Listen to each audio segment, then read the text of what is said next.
C'est le communiqué radiodiffusé du ministère de l'Enseignement supérieur et de la Recherche scientifique en date du 13 octobre 2016 qui a suscité cette réaction d'un certain nombre d'universités de la place. Réunis au sein du groupement des universités privées, les responsables des 10 établissements du supérieur ne sont pas d'accord avec le contenu du dit communiqué qui a listé les 10 établissements qui auraient satisfait à un minimum de conditions pour l'exercice de leurs activités au cours de l'année académique 2016-2017. Les responsables des universités concernées par la décision ne comprennent pas l'ultimatum qui leur est lancé de respecter sans délai, avant la rentrée fixée pour le 20 octobre 2016, ce minimum de conditions. Le seul critère retenu serait la production d'une liste d'enseignants qui n'a jamais été demandée formellement à qui que ce soit.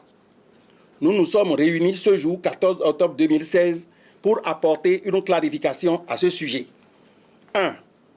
Le ministre de l'Enseignement supérieur et de la Recherche scientifique n'a envoyé de courrier à aucun promoteur d'université pour transmettre une quelconque liste. 2.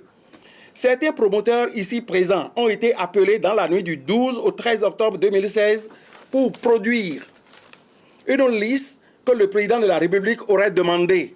3.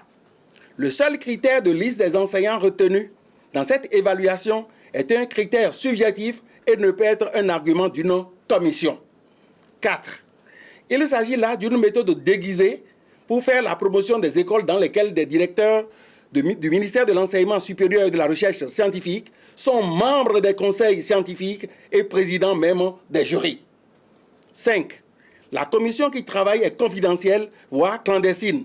Nous dénonçons ainsi cette façon dissimulée, à l'abri de tout regard, sans transparence, qui semble être le nouveau style de direction du ministère. Le groupement des universités privées se réserve le droit de riposter à ce discrédit jeté sur ces établissements par tout moyen qui lui semblerait nécessaire.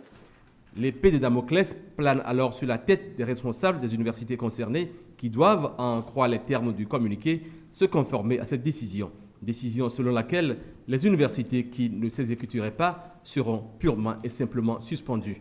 Il s'agit en effet de trouver un modus vivendi entre les autorités et les dites universités pour éviter de pénaliser les étudiants de ces établissements.